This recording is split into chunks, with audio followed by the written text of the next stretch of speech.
بس ناي السودان ريهم تناي إرترا ونكما أوكي نفانو نمسا سوري ناي فانو سفح سلة ولدحن كقدمي ناي عفار نمسا ناي عفار ناي أقوم وشتاو تقالس زبالو علو عفار بزحات يوم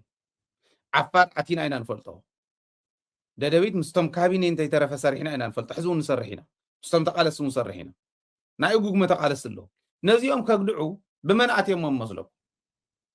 استقراي تسرح قولو رقصت تقالاساي مستقراي زلو رغبي ناتنا غير خدي زللي خوني لوني يكوننكم زلو نزيهم نتوم ناي أقوم ناي وشتي تقالستي بناي فانو ناي وشتي تقالست غيرم أتيهم فانو أوزلومي قرطلان مكففال نغير يرئلو ولا وحدات انتخونتهم بحمق النيو كم يرئلو تمالين بقرط مالين نقريبنا هنا بمحارين يون كن موصينا نعوم أيواتهم عم حارا بوتين كقرقروان تزي كوينو زرزيرنا هنرئينا تزولو زلو أيواتهم يدو بزيوم غيرهم جن ገንዘብ ሂቡ አብይ አህመድ አውሽ ትግራይ ዘሎ ምብታን ጥራሕ እንታይ ኮነ ናይ እጉግመ ተቃለስቲ ምስ ትግራይ ከይቀርቡ ንምግባር ብናይ ፋኖ ናይ ውሽጢ ተቃለስቲ ገይሩ ገንዘብ ሂቡ ንዖም አትይዎም ማለት ሓበራዊ መድረኽ ከዳልውን ተልሚ ሒዞም ኣለዉ እዚ ብውሽጢና ክንልእኾ ንኽእል ንመዓዘ ኣበይ ዝብል كن بوشت كن لقول منا نزمل كتام جن حبراو مدرك كدالو ناي فانو دقفتن ناي أجوج مدقفتن حبراو مدرك كايرو قبر كله تسبونسر مني بلسقنا سنفانو أجوج من ناي عفار تقالستي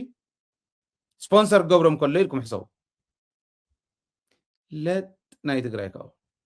صت لت بقى أو كندي من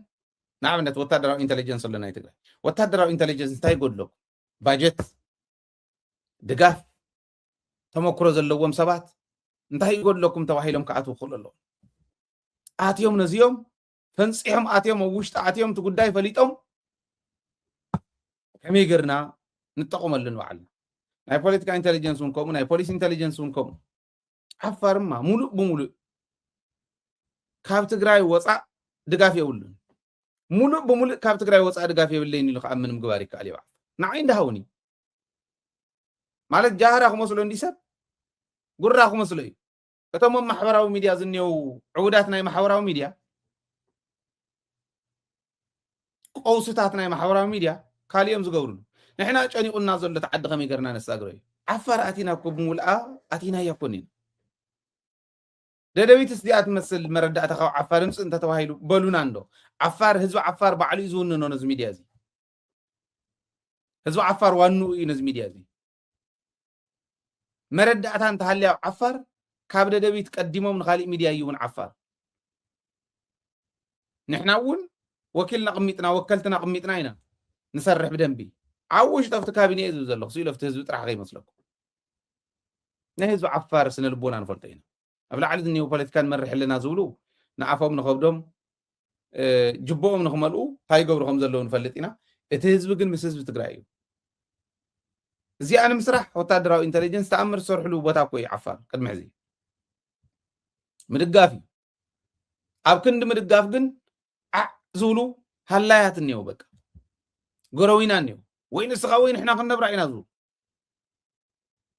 كم غير كهدي خسرح تنقى كوي بالي سرعات قبري بالي أو كن دخوم أجن بزي خوينو زخوانا وديون إكال خورده إزبل زشرح زين فلطم مصيرو تخوانا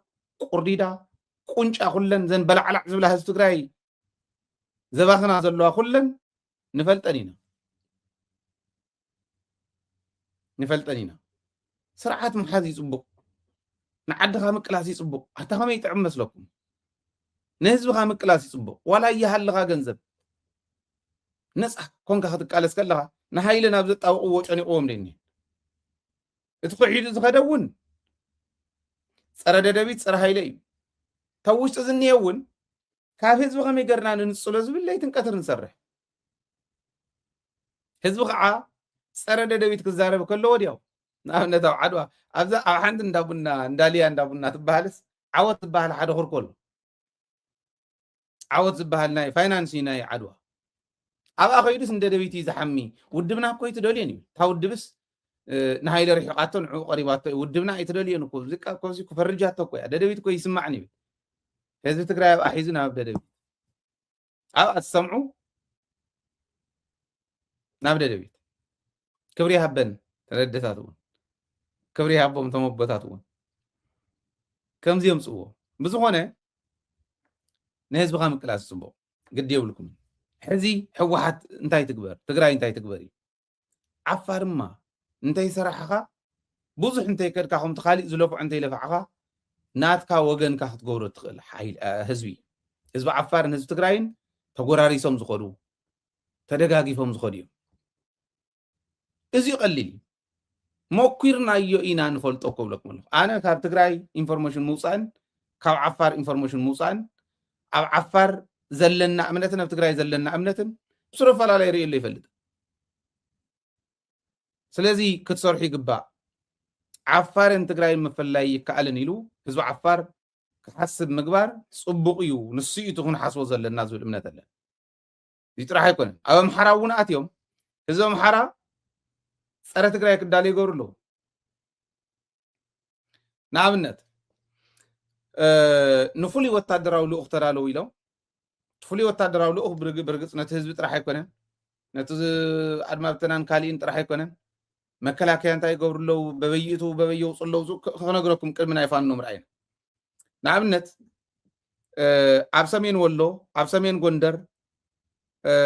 ኣብ ደቡብ ጎንደር ኣብ ሰሜን ሸዋ ኣብዚ ዝርከቡ ናይ ምልሻን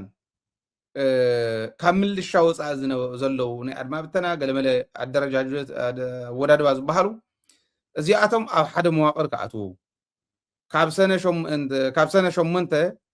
ጀሚሩ ንፍሉይ ልኡኽ ክዳለዉ ምምሕዳር ናይዘን ከባብታት እዚአን እውን ነዞም ከምዚ ዝበሉ ዕጡቃት ናብ ዝኾነ ይኹን ቦታ ክንከዲና እንተኢሎም ፍቃድ ከይህብ ንወታደራዊ ምድላው ንወታደራዊ ስልጠና ጥራሕ እንተኮይኑ እምበር ካብዚ ወፃኢ ንካሊእ ከይህብ ብርክት ዝበለ ናይ ፒፒ ኮማንዶ ከዓ እዚኣቶም እቲ ህዝቢ ብርክት ዝበለ ናይ ፒፒ ናይ ብልፅግና ኮማንዶ ናብ ሕሞራ ምእታው ይቕፅል ከም ዘሎ ንከታተሎ ኣለና ንሕና እቲ ዲቴይል ናፍቱ ዝምልከቶ ክንሰዶ ኢና እቲ ከም ዝበለ ጥቕልል ዝበለ ግን ናብ ሕሞራ ኮማንዶ እዩ ኣሎ እንታይ እሞ ኮማንዶ እቶን ኮማንዶ እቲ ነይሩ ናብ ቆቦ ሰራዊት ትግራይ ደብረ ብርሃን እንዳገስገሰብ ዝነበረ እቶም ኮማንዶ ኣተወሊዖም ኣብ ሕሞራ ዝብላዕ ኮማንዶ እዩ ዝእቱ ዘሎ ማለት እዩ ሓደ ዓብዪ ግን ናብቲ ፋኖ ክንመፅእ ከለና ክንሪኦ ኢና እንታይ ኣሚኑ እዩ እንታይ ተዘራሪቡ እዩ ዝብል ክንሪኦ ኢና ናይ ምዕራብን ናይ ሰሜን ምብራቅን እዝታት ናይ መሐመድ ተሰማን ናይ ኣሰፋ ቸኮልን እዝታት ሰብ ይወሰኸልና እምበር ሕወሓት ብደቡብ ትግራይ ክመፁ ይኽእሉ እዮም ከምኡ እዩ ዝጨኑ ዘሎ ስለዚ እንድሕር እቲ ኩናት ተጀሚርናዮ ባለቶም እዮም ባዕሎም እዮም ክጅምርዎ እምበር ትግራይ ትጅምሮ ኩናት የለን ትግራይ መሬታ ክተምልስ እያ መሬት ከይተምልስን ኢሎም ክኽልኩሉ እንተመኪሮም ግን ትክክል እዩ ማለት ስቂሉ ዝርኢ ትግራዋይ የለን ሰራዊት ትግራይ ዋግኦም ክህቦም እዩ ግን እዚኦም ሕዚ ንምብራቅ እዚ እዮም ናይ ሃረር ንምብራቅ እዚ ሓይሊ ምፅእ ኢሎም ንክእዝዙ ገይሮም ኣለዉ ሓተቲ መሐመድ ተሰማን ኣሰፋ ቸኮልን እዮም ምብራቅ እዚ ግን ከምፃሎም ሰብ ክምድበሎም ሓቲቶም ሕወሓት ብደቡብ ትግራይ ክትመፀና እያ ዝብል እቲ ምድላው ምልሽኡ ካሊእ ይዳልው ኣለዉ እዚ ኩሉ ክገብር ከሎ ፀላኢ ትግራይ እንታይ እያ ትገብር ዘላ ዝብል ምርኣይ ወሳኒ እዩ ኣብ ትግራይ ሰሪጋ ክትኣቱ እየ ዝደሊ ኣነ ንብልፅግና እውን ሕወሓት ክትገብሮ እየ ዝደሊ ሕወሓት ካልኦት ሓይልታት እውን ኣብ ጎኒ ሰራዊት ትግራይ ኣብ ጎኒ ሕወሓት ክስለፉ እየ ዝደሊ ከምኡ ድያ ትገብር ዘላ ኣይኮነን ገንዘብ ሓያል ገንዘብ ሰሊዖም ቲዲኤፍ ንምፍራስ ንምብትታን ናብ ትግራይ ሓይሊ ከም ዝእተው ጠቕላላ TDF-ን ሕወሓትን ንምፍራስ 2.4 ቢልዮን ብር ካብ ብልጽግናን ካብ ሰብ ሃፍትን ከም ተኣከበ እዚ ብግልፂ ፕሮጀክቱ ሕወሓትን TDF-ን ንምፍራስ ከም ምዃኑ ሓበሬታ ንምዕዳግ ኣዘዝቲ ሰራዊት ትግራይ ኣዘዝቲ TDF ንኽብተኑ ንምግባር መጥቃዕቲ ክፍጸመሎም ዝኽእለሎም ዕላማታት ክኾኑ ዝኽእሉ ከባብታት ነፂሮም ንዝህቡ ሓበሬታ ንዝሸጡ ንምዕዳግ እና መሰል ስራሕቲ ንምስራሕ 2.4 ቢልዮን ብር ካብ ሰብ ሃፍቲ እንተይተረፈ እዩ ተዋፅኡ ኣብየናይ ክራይሲስ ከም ዘላ ተዓዲ ረኣይዎ ተለ ሰብ ሃፍቲ ተውፅኡ ተባሂሎም እዩ እዚ ተገይሩ ነዚ ሕዚ መድሓኒት ኣለዎ እዩ እምብለይ እንተኢሎም ኣብ ውሽጢ ኮይኑስ ገንዘብ ሃሪፉ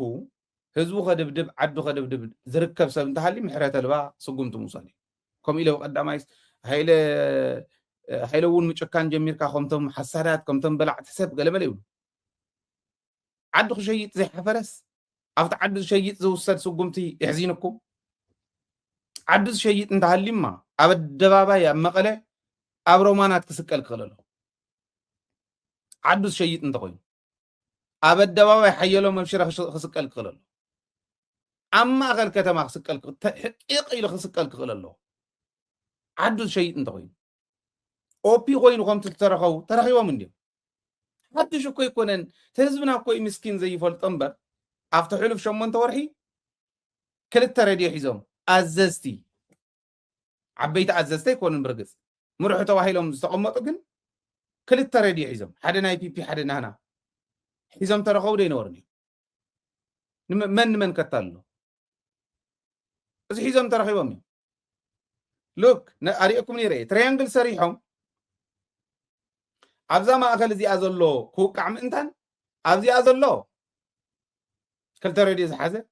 በዛ ፀግዕ እዚኣ ዝኒሄውን 2 ሬድዮ ዝሓዘ እዚኣ ዝኒሄውን 2 ሬድዮ ዝሓዘ ኮይኖም ትራያንግል ሰሪሖም ስሉስ ኩርናዕ ይሰርሑ ተሓርታ ድሮን ነዚአን ሪኮግናይዝ ስለትገብረን እንዳመፀት ኣብቲ ማእከል ትድብድብ ከም ዝገብሩ ዶ ይነበሩን ኢድቢ ተተሓዝ ዶ ይነበሩን ጌታቸው ሬድዮ ሒዙ ዶ ይተረኽበን እናታቶም ሬድዮ ሒዙ ዶ ይተረኽበ ስልኩ ዶ ይተፈተሸን ተፈትሽ እኮ ይረድእ ጌታቸው ተሓቢኡ ኩሉ ተሓቢኡ እንተዘይኮይኑ ጌታቸው ተፈትሽ እዩ ተጠርጢሩ ተፈትሹ ተረኺቡ እዩ ዝጌጋ እንደይበሉ ድሕንነት ምስክረ እዮም ከም ዝሓዝዎ ድሕንነት ኣወዳን ንኽን ኣነ ሓላፍ እንደ ንስኽን መፅኽን ትፍትሻን ኢሎ እግሪዑ ግን ተረኺቡ እዩ ጌታቸው ድሓር ብርግፅ ጌታቸው ኮነ ጻድቃን ናብ ማእኸል ናብ ናይ ኢትዮጵያ መንግስቲ ምስ ፌደራል መንግስቲ ሽዑ ይዘራረቡ ከም ዝነበሩ ተፈሊጡ እዩ ትራኸቡ ነርኩም ተባሃሉ ግለሰባት ካልኦት እውን ከምኡ ዝተባሃለ ይራኸቡ ዶ ይነበሩን እዚኣቶም ስጉምቲ ተዝውሰድ ነይሩ ተስጉምቲ ዋላ ድሓን ከምቲ ዝብሎ ዘለኹ ይቐቢልካ ስጉምቲ ምውሳደ ይኹን ሽዑ በቃ ናብ ስራሕ ዘይምእታው ሎክ በየነ ገንዘብ ሰሪቑ ኮሚሽን ወሲዱ ኮሚሽን ወርቂ ይበልዕ ነይሩ ኮሚሽን መቐር ይበልዕ ነይሩ ኮሚሽን ካብቲ እምት ንሱ ሸይጥካ ንመኸተ ክውዕል እንዳተባሃለ ንሱ ኮሚሽን ይበልዕ ነይሩ ኮሚሽን ከላሽን ይበልዕ ነይሩ ሽሻይ መረሳ እዚ ጻርዮም ዝረኸብዎ እዩ በዓል ጌታቸው ኣብ በረኻ እንታይ ነይሮም በዓል በየነ ኣብ በረኻ እንታይ ነይሮም መፈንቅለ መንግስቲ ክገብሩ እንተይተረፈ ዝዳለዉ ዝነበሩ ዶ ይኮን ኣብ በረኻ ግዕዘ ዝነበሮም ሰባት ኣምፂኦም እዮም ሾም ኣነ ከመይ ዓይነት ዓዚም ከም ዘለዎም እውን ኣይፈልጥን ባዕሉ ሽሻይ መረሳዊድ ነይሩ በቃ ሕወሓት መኪና ኣይሉ ንንትጮ መፅዩ ንዓዱ ንገዙ ገዲፍዋ መፅዩ ገዲፍካ ከይድካ ኢኻ ተባሂሉ ተገምገመሉ እየ ዝዛረብ ዘሎ ኣነ ድሓን ይምራሕ ተባሂሉ ተስተኻኺሉ ስለ ዝኾነ ተኣሪሙ እውን ስለ ዝኾነ ድሓን ተገምጊሙ እዩ ኩሉ ሓደ ደረጃ እዩ ዝወርድ ነይሩ ዋና ከንቲባ እንተ ነይሩ ምክትል ዘባ እንተ ነይሩ ናብ ወረዳ ሓደ ደረጃ ይወርድ ነይሩ ሽሻይ ናብ ተራ ኣባል ይወሪዱ ሃዲምካ ተባሂሉ ኣብሊዕካ እየ ተባሂሉ ተልእኮ ክቕበል እየ እሞ ከዲነ መቐለ ኢሉ ተኽላይ ምስ መፀ ሽሻይ ምርሓዮም ተባሂሉ ኣብዚኣ ኮንካ ማእኸሎም ተባሂሉ ተገደፈ ንዕኦም ገዲፉን እንትጮ ይመፅዩ እዚኣ ግምጊማቶ ናብ ተራ ኣባል ወሪዱ አግበ ከይዱ ሰልጢኑ እንደገና ኦኬ ሰልጢኑ እንደገና ኮሚሳር ናይ 11 ኮይኑ ደይኮነን መጽ ድሕሪ ስልጠና ኮሚሳር ናይ 11 ናይ 11 ገይሮም ይመጽ በዚ ኣይ ተስተኻኺሉ እዚኣቶም ሕዚ ንሽሻይ ነቲ ከምዚ ምግባሩ ምስቶም ዝኸድዑ ክምድቦ ኣይክእልን ግን ናይ መጀመርያ ስሕተት ናተደረበ ካልኦት ስሕተታት ንኸምፅ ትገብርዎ ባዕልኩም ኢኹም ሕጂ እውን ከምኡ ዝገብሩ እንተሃልዮም ዝኸድዑ እንተሃልዮም በቃ ሕጅስ ከምዚኣ ስለ ዝኾነት ትትረፈኒ ኢሉ መኸተ ስለ ዝኾነት ትትረፈኒ ኢሉ ሎሚ ጽባሕ ንጎ መፅኡ ስልጣን እንዳለዘየ ዝመፅእ እንተኮይኑ ለዚዩ ክተርፍ ክኽእል ኣሎ ተዓዲ ነቲ ዝተቃለሰላ ክትኮን ክትክእል ኣለዎ እያ ዝብል ዘሎ ንመን ይፈርሕ ንሕና ከምዚ ክንብል ከለና ትኽክል እዩ እቲ ሚድያ ጉዳይ ዋላ መድረኽ እውን እኮ እዮም ዘይፅውዕዎ ገለገሊኦም ይቕየሙ ንኣብነት ጌታቸውን ወዲ ወረደን ኣነ ወዲ ወረደ መወዳእታ ከይኸይድ ዓዲ እውን ከይትጉዳእ ተቃሊሰ ዋላ ንዝምልከቶም እውን ብስልክ እንታይ ተረፈ ከይትሰድዎ ክኸድ የብልን ከኺዶ ዝኽእላ ሓለዉ እንተመንጢልኩሞ ገዝኡ እንተመንጢልኩሞ ጥቕሙ እንተመንጢልኩሞ ከይትምንጥልዎ እዚ ኢለ ሓሳበይ እየ ሳቶም እውን ጀጋኒ እዮም እዚኣ ይገበርዋ ሰሚዖሙና እዮም ዝሄር ይስማዓዮ ተቃሊስና ኢና ወዲ ወረደ ግን ሓንቲ መዓልቲ እንደ ደቢት ፀዊዕዋ ይፈልጥ ደደቢት ስለ ዝኾነት ሕወሓት ስለ ዝብላ ሕወሓት እያ ስለ ዝብላ ሕወሓት ኢሉ ስለ ዝፈርጅ ሕወሓትነት ሓጢኣት ኣይኮነን ሕወሓት ማለት ቃል ስለ ፀደቕ እንተዝኾነ ሕወሓት መፀደቐት ተመውዝኒዮ ዓሰስ ገሰስ ኣይኮነን ዝብለኩም ዘሎ ትውድብ ግን ውድብ እዩ ውድብ እዩ ፕሮግራም አንብብዎ ሰርሖ ዝሰኣነ ሰብ ዝሰኣነ ፕሮግራም እዩ ሰብ ዝሰኣነ ዲሞክራሲ ዝብሎ ዮሴፍ ሃይለ ስላሴ ነቲ ዲሞክራሲ ናይ ትግራይ ሰብ ዝሰኣነ ዲሞክራሲ እምበር ዲሞክራሲ ይሰኣናን ይብል ሰብ ዝሰኣነ ኦኬ ተጠቃሚ ዝሰኣነ ሕልፍን ትርፍን ስኢሉ ዘባዕልጎ ኮይኑ እምበር ብኣግባብ እንተንጥቀመሉስ ዲሞክራሲ ናይ ትግራይ እኹል ነይሩ ይብል ሰብ ዝሰኣነ ትውድብ እያ ዝመርሓ ሰብ እንተትረክብ ተኣምር ክስራሓላ ትኽእል ውድብ እያ ተኣምር ዝስራሓሉ ፕሮግራም እዩ ዝኒ ነዚ እዩ ዘሎ ስለዚ ብዋናነት ባዕሎም እዮም ዘባዕልግዎም ባዕሎም እዮም ዘበላሽዎም ስለዚ ዓዱ ዝሸይጥ ብገንዘብ ዘን 2.4 ቢልዮን ብር ባንዳ ንምግዛእ እንተተጠቂሞሙለን እሞ እንተተረኺቡ ቂቕ ቀቢልካ ክቕፃዕ ክኽእል ኣሎ ኣብ ማእኸል ከተማ ኣብ ቅድሚ ህዝቢ ትክክል እዩ ኣደ ክትጉዳእ ሌባ ግን ሌባ እዩ ነታ ደውን እኮ ደቂ እንዳፈርሓ ዝኸዳ ደታት የለዋኒ ኣብ ከተማ ገስጊሳ ከይትወፅእ ኣደ እኮ ፈሪሓ ዘላ ኣብቲ ከተማ ዘላ ኣደ ዝወለዱ እትቆልዓ እዝነን ስለ ዝምንጥለን እዩ ክሳደን ስለ ዝምንጥለን እዩ ኣቦ ብለይ ትኸይድ ንኣጃክስ ሞባይል ኢሎም ነቦ ቀጥቂጦም ናብ ፋኛትራ ዝእትዉ ጉዳት ደ የለውኒ ነዚኦም ክትዕገሶም ዲ ሓደ ነይሩ ኣነ ዝፈልጦ ኣብቲ ዝዓበ ኩሉ ከተማ ኣብቲ ተመሃርናሉ ሲ ብጣዕሚ ሓያል ፖሊስ ነይሩ ኣዛዚ ፖሊስ ኣደራጀው ይበሃል ኣነ ብጣዕሚ እየ ዝፈትዎ ቆልዑ ኮይና ኢና ንፈልጦ በቃ ፖሊስ ማለት ንሱ ኢለ እየ ዝሓስብ ሕዚ ፖሊስ ብቆልዓይ ስለ ዝተሃነፀ ብሕልናይ ስለ ተቐረፀ እንተኮይኑ ይፈልጠን መፅኡ እንተተባሂሉ ዝኾነ ነገር በቃ ዝኾነ ነገር እንተገይሩ ሰብሲ ፖሊስ ሰሚዖሞ ከይኾኑ ዝበሃለሉ ግዜ የስታውስ እያ ናይ ሕዚ ፖሊስ ይደራደር ምስቶም እንዳ ቢንጎ ይደራደር ምስቶም ልያው ተኣምር እዩ ተረኺቡኒ